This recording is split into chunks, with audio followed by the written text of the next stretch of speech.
Hello students, elective 1 semester 3 સંસ્કૃતના વિદ્યાર્થીઓનું અત્રે સ્વાગત છે.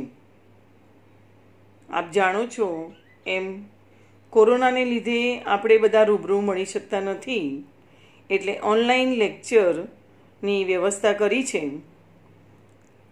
આપ બધા એમાં જોડાઈ શકો છો.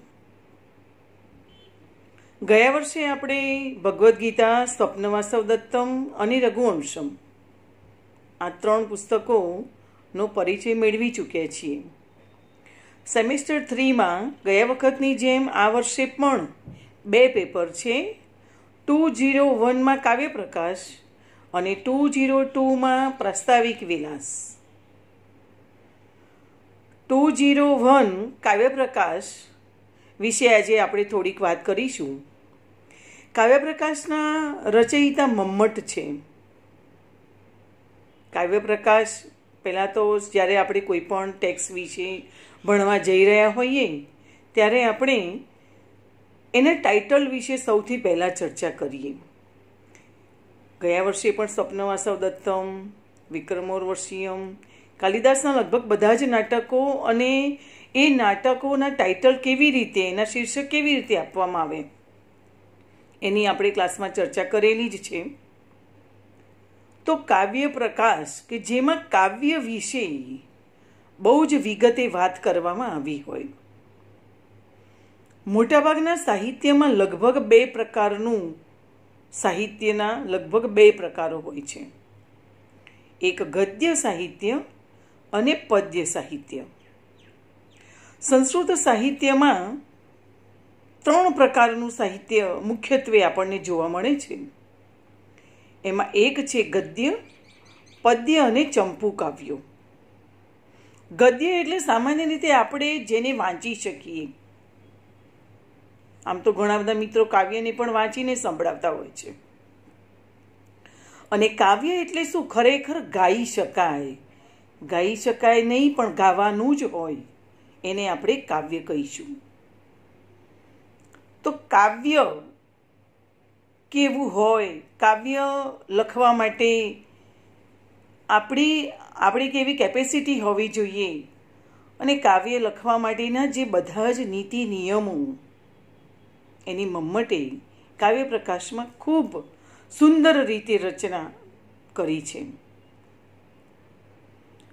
કાવ્યપ્રકાશમાં તમારે આખું કાવ્યપ્રકાશ નથી ભણવાનું. કાવ્યપ્રકાશના ટોટલ 10 ઉલ્લાસ છે. તમને થશે ઉલ્લાસ એટલે શું? જેમ આપણે ભગવદ્ ગીતામાં અધ્યાય એવું નામ આપતા હતા. એક ચેપ્ટર પૂરું થાય એટલે આપણે એને એક અધ્યાય એવું નામ આપતા હતા. અહીંયા એક ચેપ્ટરને ઉલ્લાસ એવું નામ આપવામાં આવ્યું છે. અને એમાં જે કારિકાઓ આપવામાં આવી છે, જે આપણે ભગવદ્ ગીતામાં કે સ્વપ્નવાસવદત્તમમાં શ્લોકો જોતા હતા, એવા જ શ્લોકોને અહીંયા કારિકા એવું નામ આપવામાં આવ્યું છે. અને એક કારિકામાં મમ્મટ આપણને કાવ્યની લગભગ બધી જ વાત સુપેરે સમજાઈ જાય એવી રીતે સમજાવે છે. મમ્મટના આ કાવ્યપ્રકાશમાં ટોટલ 10 ઉલ્લાસ છે. અત્યારે આપણા સિલેબસમાં સેમેસ્ટર 3માં માત્ર પહેલો ઉલ્લાસ અને 10મા ઉલ્લાસના કેટલાક અલંકારો એ આપણે આ વર્ષે ભણવાના છીએ. એ સિવાય કેટલું ગ્રામર પણ સિલેબસમાં છે. તો કાવ્ય એટલે શું? સૌપ્રથમ કાવ્યની વાત કરીએ તો કાવ્ય એટલે શું? સંસારમાં આપણે જોઈએ છીએ કે 2 પ્રકારની સૃષ્ટિ એ આપણને દેખાય છે. કાવ્ય એટલે કવિ કલ્પિત હોય, અથવા તો કવિએ ક્યારેક ક્યાંય વાંચ્યું હોય, ક્યાંય અનુભવી હોય અને એની પેન દ્વારા એને કંડાર્યું હોય, એને આપણે કાવ્ય કહીએ છીએ. એવી બીજી બ્રહ્માની સૃષ્ટિ છે અને એક છે કવિની સૃષ્ટિ. વળી કાવ્ય કોની પ્રેરણા વડે લખાયું હોય એવી એક કારિકામાં એવી પણ વાત કરવામાં આવી છે. શેના માટે લોકો કાવ્ય લખે? ગયા વર્ષે આપણે ભણી ગયા છીએ કે કોઈ પણ કૃતિ શરૂ કરતા પહેલા કવિ એ પોતે એની શરૂઆતમાં એક પોતાના ઈષ્ટદેવનું સ્મરણ કરે છે. સાહિત્યમાં સામાન્યતઃ એને નાંદી શ્લોક અથવા તો મંગલ શ્લોક અથવા તો મંગલાચરણ કહેવામાં આવે છે. દરેક કવિ એમાં પોતાના ઈષ્ટદેવનું સ્મરણ કરતા હોય છે. તો અહીંયા કાવ્યપ્રકાશમાં એવો નાંદી શ્લોક કે એવું મંગલાચરણ કઈ રીતે કરવામાં આવ્યું છે? અને આ મંગલાચરણ કરવાનું કારણ શું? તો મંગલાચરણ એટલા માટે કે કવિ જ્યારે પોતાની કૃતિ લખવાનું સ્ટાર્ટ કરે ત્યારે એની આ કૃતિ નિર્વિઘ્ને પાર પડે, એને કોઈ વિઘ્નો નડે નહીં અને પોતાની કૃતિ નિર્વિઘ્ને પૂરી થાય એટલા માટે કવિ એ આ મંગલ શ્લોકનું ઈષ્ટદેવનું સ્મરણ કરતા હોઈએ છીએ. આપણે ઘરે પણ કોઈ નાનકડો પ્રસંગ હોય તો આપણે બી પોતાના ઈષ્ટદેવને બેસાડીએ છીએ, ગણપતિ દાદાનું સ્મરણ કરીએ છીએ અને પછી આપણે આપણો પ્રસંગ શરૂ કરીએ છીએ. આ મંગલાચરણની પાછળ બીજો હેતુ એ પણ છે. કવિ તો પોતાનો નિર્વિઘ્ને ગ્રંથ પૂર્ણ થાય એ તો આશય ખરો જ ખરો, પણ વિદ્યાર્થીઓ અને વાચક વર્ગ પણ પોતાની જ્યારે આ ગ્રંથ વાંચવાનું શરૂ કરે ત્યારે એને પણ વિદ્યાર્થી ગણને આ વાંચવા માટે કે પોતાના ભણવા માટે કે કોઈ સંશોધન કરતું હોય તો એ સંશોધન માટે કોઈ વિઘ્ન ન આવે એટલે આ એ ગ્રંથ આવી રીતે એના નાંદી શ્લોક લખતા હોય છે. નાંદી શ્લોક કેટલી લીટીનો હોવો જોઈએ, એને કયા કયા ઈષ્ટદેવનું સ્મરણ કરવું, એ કવિના પોતાના ઉપર એને છોડી દેવામાં આવે છે. તો કાવ્યપ્રકાશનો નાંદી શ્લોક ઘણો નાટકોમાં લગભગ નાંદી શ્લોક કહેવાય, પણ કાવ્યપ્રકાશમાં અહીંયા મંગલાચરણની વાત કરીએ તો અહીંયા કાવ્યપ્રકાશમાં સૌ પ્રથમ મમ્મટ એક વાક્યથી શરૂઆત કરે છે. ગ્રંથારંભે વિઘ્ન વિધાતાય સમુચિત ઇષ્ટદેવતામ ગ્રંથકૃત પરામૃશતિ.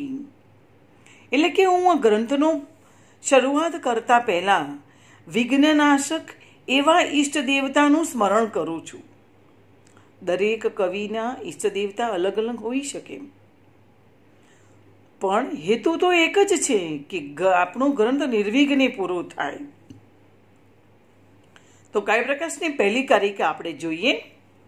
નિયતિકૃત નિયમ રહિતામ આહલાદક એકમયીમ અનન્ય પરતંત્રામ નવરસ રુચિરામ નિર્મિતમ આદદતિ ભારતી કવેહે જયતી.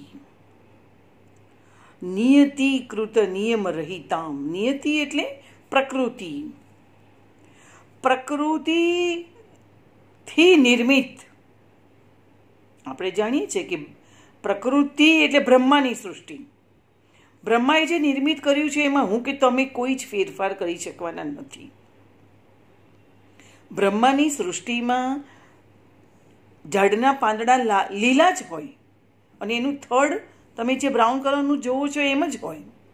નાના બાળકને ક્યારેક આપણે ચિત્રોમાં રંગ પૂરતું જોયું હશે, ક્યારે એને આપણે નથી કહેતા કે તું આમાં ગ્રીન કલર પૂરજે કે તું આમાં બ્રાઉન કલર પૂરજે, પણ એની મેળે આપમેળે, કારણ કે એક બ્રહ્માની સૃષ્ટિનું એ સર્જન જ છે.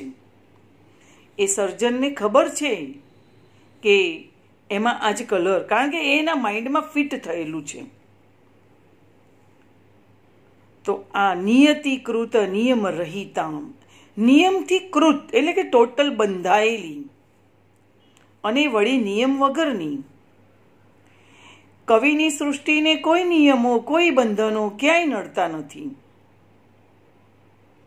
બ્રહ્માની સૃષ્ટિ બંધાયેલી છે.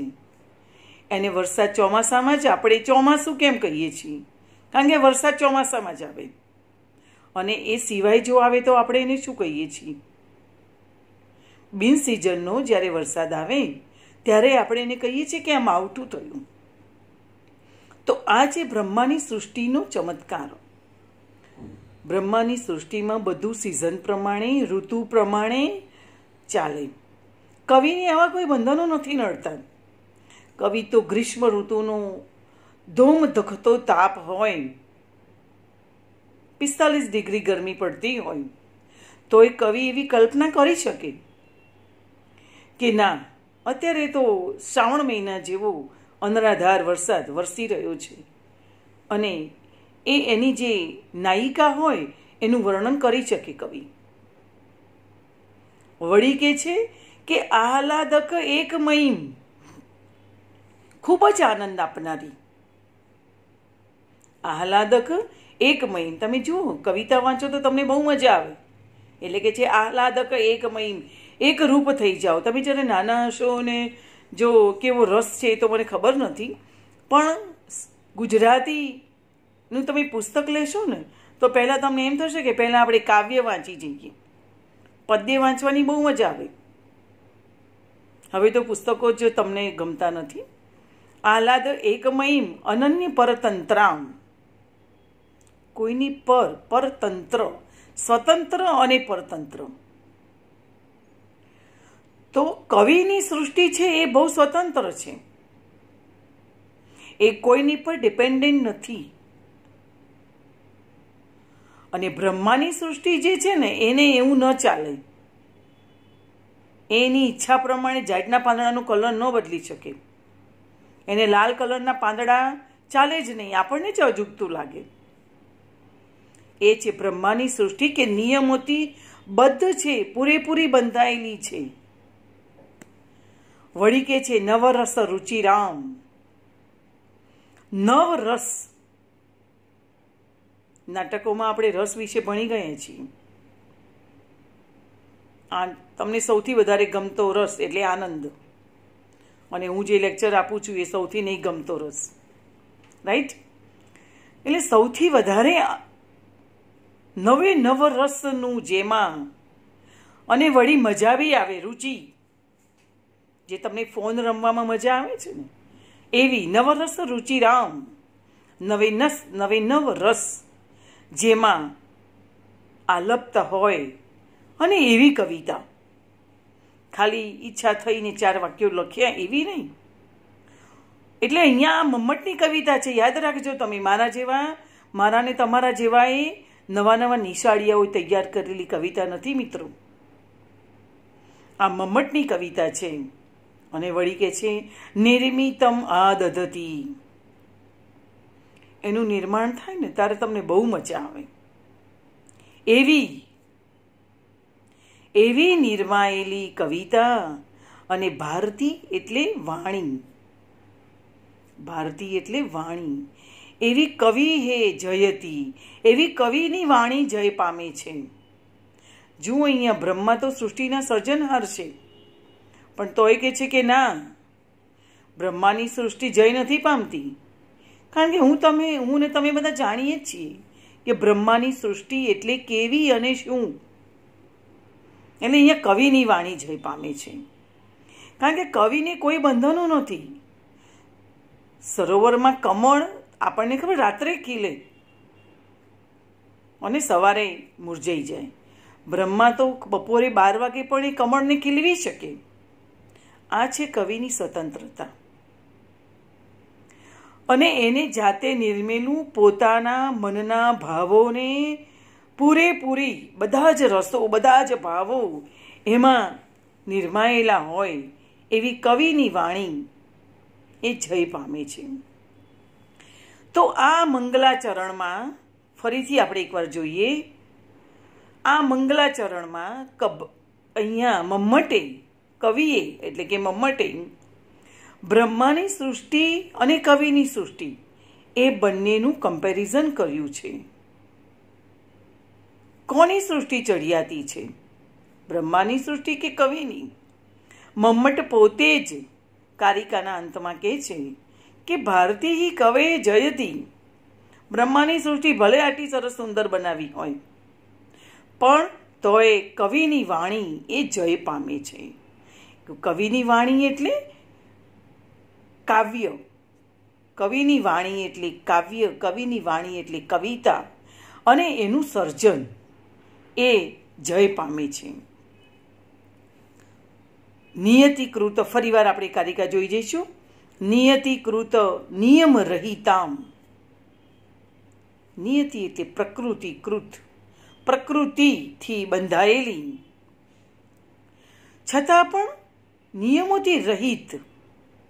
નિયમોથી રહિત એટલે કે મેં તમને કહ્યું એમ કે બ્રહ્માની સૃષ્ટિ કવિની સૃષ્ટિ સાથે બંધાયેલી નથી, એ સ્વતંત્ર છે. આહલાદક એકમયીમ. આહલાદ એટલે કે આનંદ આપનારી, આનંદ આપનારી. તમને જેમ સેમિસ્ટર 2માંથી ડાયરેક્ટ 3માં પરીક્ષા વિના લાવી દીધા ને, એ તો કેટલું સરસ આનંદ આવ્યો. તો કે છે કે આહલાદક એકમયીમ અનન્ય પરતંત્રામ. બીજા કોઈ પર એ પરતંત્ર નથી, સેલ્ફ ડિપેન્ડન્ટ છે. કવિની વાણી સેલ્ફ ડિપેન્ડન્ટ છે. અનન્ય પરતંત્રામ, કોઈની ઉપર એ પરતંત્ર નથી, સ્વતંત્ર છે. નવ રસ રુચિરામ. નવે નવ રસ ભણવા, નવે નવ રસ જેમાં સમાયેલા છે, અને એને વાંચવામાં રુચિ પડે, મજા આવે એવી જે છે. નિર્મિતમ આદધતી. આવી રીતે નિર્માયેલી જે કવિતા કે જે વાણી, જે શબ્દો, જે સર્જન જે છે, એવી કવિની વાણી એ જય પામે છે. એને બહુ સરસ સમજાવ્યું છે. પછી મમ્મટે તમારે પરીક્ષામાં, હવે તમે સેમિસ્ટર 3માં ગયા વર્ષે જેમ આપણે ગુજરાતીમાં પ્રશ્ન આવતો હતો અને તમે જવાબ આપતા હતા, આ વર્ષે તમને સંસ્કૃતમાં પ્રશ્ન પૂછવામાં આવશે. અને આ પ્રશ્ન એવી રીતે પૂછાશે: બ્રહ્મણ સૃષ્ટિ ચ કવય સૃષ્ટિ ચ ક્વેશ્ચન માર્ક. સમજાવો. અને આનો આ જ પ્રશ્ન, આની આ જ કારિકા કેટલીક વાર એવું બને, ભારતી કવે એ જયતી. સમજાવો. કવિની સૃષ્ટિ અને બ્રહ્માની સૃષ્ટિ વચ્ચેનો ભેદ સમજાવો.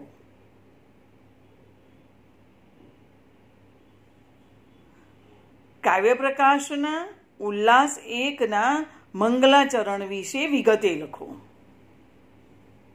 આ હતી પહેલી કારિકા. કાવ્યની વાત આપણે થોડી કરી છે. હવે બીજું આ પછીના લેક્ચરમાં કરીશું.